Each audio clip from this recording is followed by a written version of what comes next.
Bab 150, Persiapan Pernikahan. Jumat sore Diana sudah pulang ke Karawang dengan diantarkan oleh sopir Tama. Ia sengaja pulang lebih dulu untuk mempersiapkan kedatangan keluarga Tama keesokannya yang ingin bertemu dengan keluarganya. Beruntung renovasi rumah Diana sudah selesai dilakukan. Sesuai dengan perintah Tama, akhirnya rumah Diana itu dirombak total dan menjadi rumah paling megah di kampung itu. Paman dan bibik Diana sudah melakukan persiapan untuk menyambut kedatangan tamu mereka. Mereka akan memasak makanan sesuai kesukaan keluarga Tama. Sabtu siang semua persiapan selesai dan semua masakan sudah terhidang di meja ketika Tama dan keluarganya datang. Tama datang bersama Radit, Alina dan Raja menggunakan mobil Radit. Tama turun dari mobil sambil menggendong Raja yang ketiduran di mobil. Radit dan Alina turun dengan membawa beberapa hampers cantik untuk Diana. Ya ampun, rajanya kok tidur. Diana membawa Tama ke kamarnya dan menidurkan Raja di sana. Semua perabot di rumah Diana baru karena Tama juga menyuruh Diana mengganti semua perabot yang ada di rumah itu. Diana mengerti jika Tama ingin ia nyaman jika berkunjung ke rumah Diana itu. Setelah menidurkan Raja di atas kasur Diana yang empuk, Tama masih dengan lembut. "Mes, kamu ini di rumah banyak orang," Diana mengingatkan dan Tama pun melepaskan pagutan bibir mereka. Setelah mendapatkan satu ciuman, mereka pun keluar dari kamar dan berkumpul bersama seluruh keluarga di ruang tengah. Di ruang tengah itu Tama mengatakan niatnya untuk melamar Diana kepada paman dan bibiknya selaku orang tua Diana. "Kami pribadi tidak keberatan, tapi Pak Tama tahu sendiri bagaimana keadaan keluarga kami yang sangat jauh berbeda dengan keluarga Pak Tama," jawab paman Diana yang merasa tidak percaya diri dengan keadaan keluarganya mengingat jika Tama adalah bos Diana di kantornya. "Semua itu tidak masalah. Justru saya yang ingin bertanya apakah Diana dan keluarga menerima saya dengan status saya yang seorang duda dan sudah memiliki cucu," kata Tama. "Nah, kalau itu biar Diana sendiri yang menjawab," jawab paman Diana sambil menatap ke arah keponakannya. "Saya tidak keberatan," jawab Diana yakin. Wajah Tama terlihat lega setelah mendengar jawaban Diana itu. Begitu juga dengan Alina dan Radit. "Papa enak banget ya datang melamar langsung diterima. Tidak seperti aku yang malah dihajar dan beberapa kali ditolak," bisik Radit di telinga Alina namun tetap saja terdengar oleh Tama. Alina mengusap tangan Radit dan Tama hanya tersenyum tipis. Selanjutnya mereka menentukan tanggal pernikahan yang sesuai kesepakatan akan dilakukan bulan depan. Acara itu akan dilakukan di rumah Diana, sedangkan di Jakarta Tama akan mengadakan acara perkenalan dengan keluarga dan karyawan di kantor secara sederhana. Pembicaraan mengenai rencana pernikahan masih dilakukan ketika Raja bangun. Diana langsung membawa bocah tampan itu berkumpul di ruang tengah dan terlihat masih bingung. "Opa, ini rumah siapa?" tanya Raja. "Ini rumah Tante Diana," jawab Tama. "Oh, kita sudah sampai," ujar Raja. Setelah mendapatkan kesepakatan, Alina dan Radit memberikan hampers dan cincin sebagai pengikat yang langsung dipakaikan oleh Tama di jari manis Diana. "Sekarang silahkan menikmati hidangan seadanya.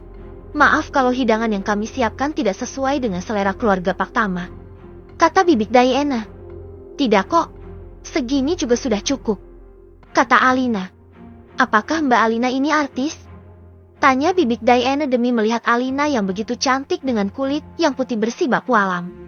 "Bukan, saya ibu rumah tangga biasa," jawab Alina tersipu. "Mbak Alina cantik sekali," puji bibik Alina. Pujian bibik Diana itu tentu saja membuat Tama sebagai papanya dan Radit sebagai suaminya bangga. Bahkan Radit langsung memeluk pinggang Alina dengan mesra seolah menunjukkan rasa bangganya memiliki istri secantik dan semuda Alina.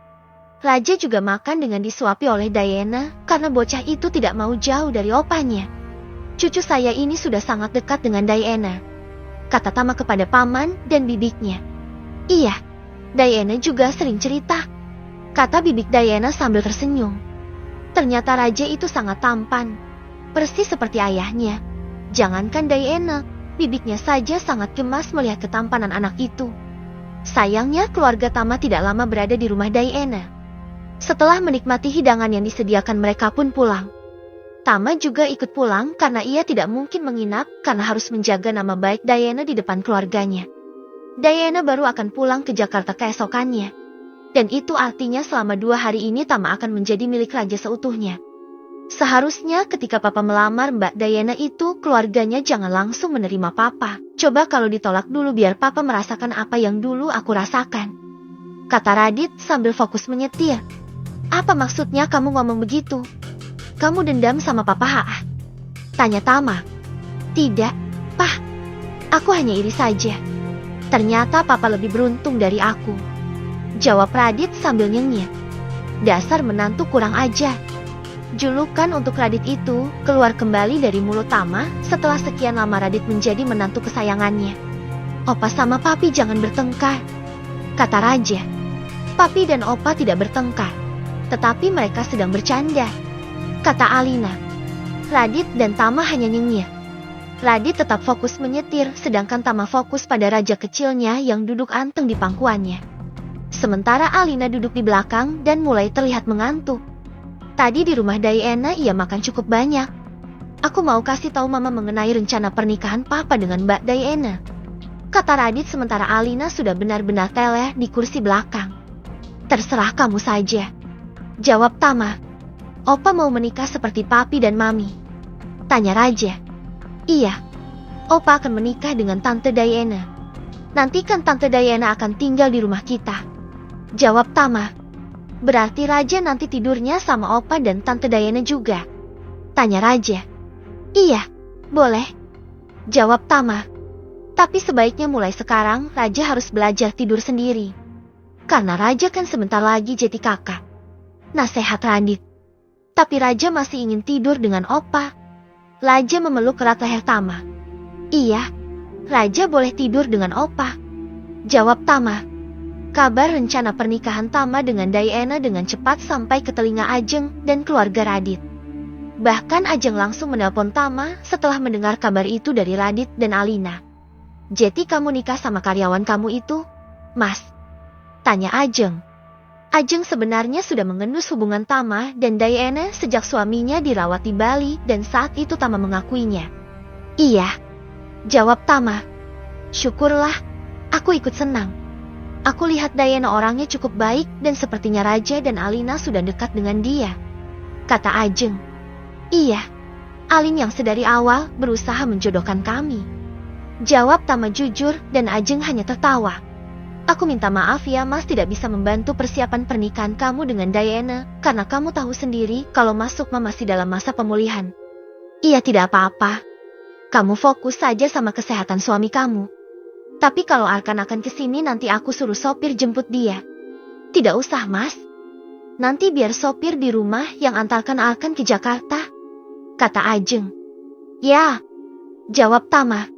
Selain Ajeng, Bunda Nilam dan Ayah Rendra juga sangat antusias menyambut rencana pernikahan Tama dengan Diana. Bahkan mereka ikut terjun langsung membantu sebisa mereka bersama Radit karena Alina yang sedang hamil muda tidak bisa terlalu lelah mengurusi semuanya. Riana yang merupakan mantan karyawan Tama juga ikut membantu mencarikan Wow dengan dibantu oleh Katie. Dena dan Dirga kali ini tidak bisa ikut membantu secara langsung karena mereka sekarang tinggal di Surabaya. Karena sebentar lagi akan menjadi Nyonya Tama, akhirnya Diana pun terpaksa harus resign dari pekerjaannya. Semua karyawan di bagian marketing tentu saja sangat sedih karena kehilangan Diana, terutama Tiwi dan Mbak Sophie. Baru beberapa hari menjadi pengangguran membuat Diana sangat bosan. Untuk membunuh rasa bosan, akhirnya Diana memilih mengurusi sekolah Raja. Setiap hari Diana yang mengantar jemput Raja ke sekolah dan itu sangat membantu Alina yang sedang mabuk. Alina yang merasa diuntungkan, maka berbeda dengan Tama. Setelah Diana resign, Tama tidak bisa lagi mengerjai Diana di kantornya seperti biasa. Momen itu terkadang sangat Tama rindukan. Diana baru selesai mandi dan masih memakai bathrobe ketika Tama datang. Pria itu sengaja mampir dengan membawakan makanan untuk Diana. Kok wajahnya kusut? Tanya Diana sambil mengurai simpul dasi Tama. Tidak ada kamu di kantor membosankan, keluh Tama. Loh, yang nyuruh aku resign kan Mas Tama? Iya, tapi saya bosan, tidak ada yang mijitin. Ya sudah aku pijitin sekarang saja, kata Diana sambil mengulurkan tangannya ke arah kepala Tama, tapi Tama malah menangkap tangan Diana. Pijitinnya yang ini saja, dia juga pusing, kata Tama.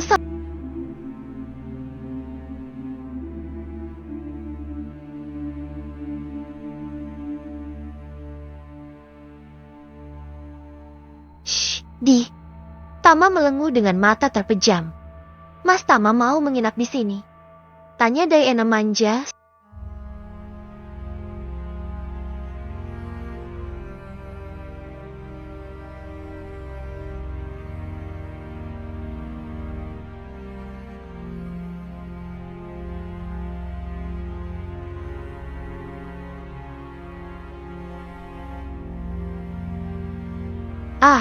Mas Tama AA. Bab 151. Sah. Pagi ini iring-iringan mobil pengantin melaju ke arah Karawang.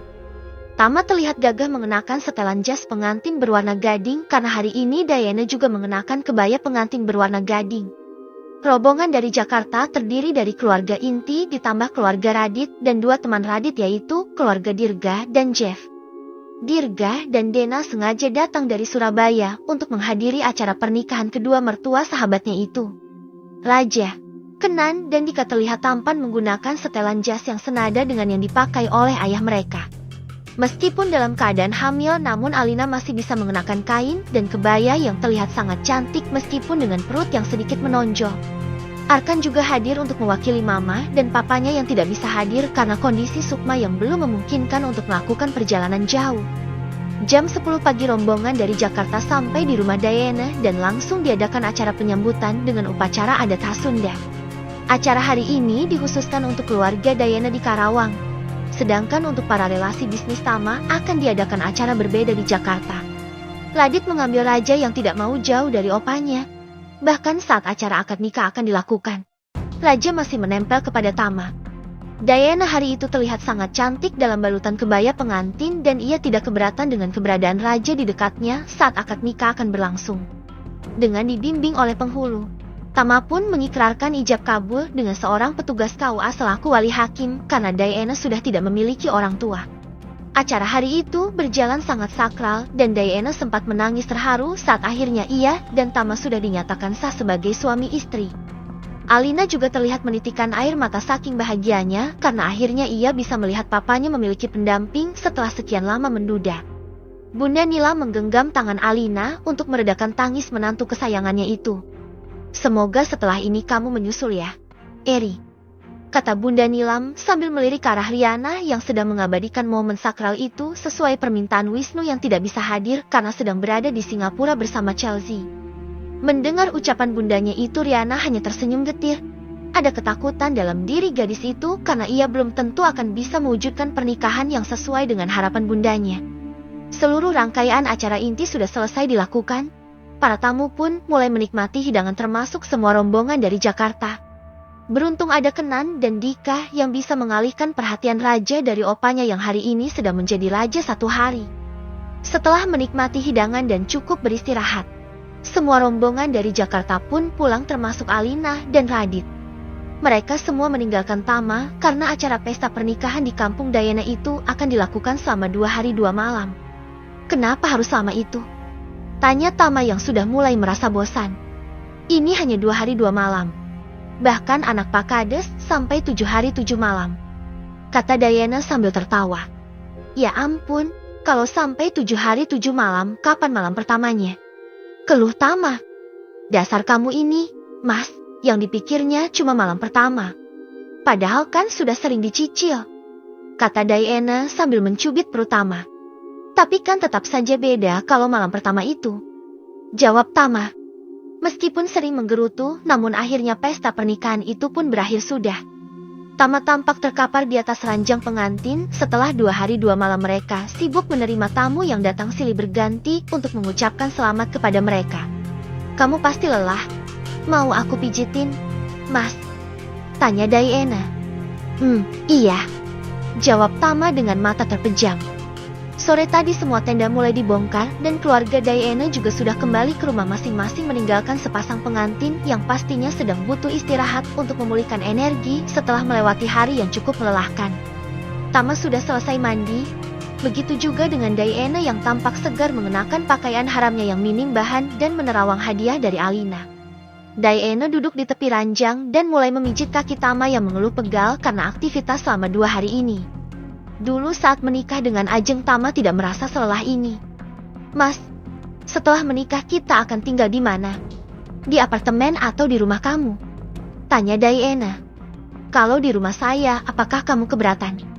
Tama bukannya menjawab, tetapi balik bertanya. Tentu tidak. Malah aku senang karena ada Raja dan Alin, jadi aku tidak akan kesepian. Jawab Diana. Ya sudah, nanti saya akan suruh orang membawa barang-barang kamu ke rumah. Ujar Tama. Iya. Kalau tinggal di rumah Mas Tama, aku bisa bantu urusin Raja. Diana setuju. Setelah menikah kamu mau kita pergi bulan madu kemana? Tanya Tama. Diana tampak berpikir. Minggu depan kan Mas Tama harus ke Singapura. Bagaimana kalau sekalian bulan madu saja? Jawab Diana. Kamu tidak apa-apa bulan madu sambil menemani saya kerja? Tanya Tama.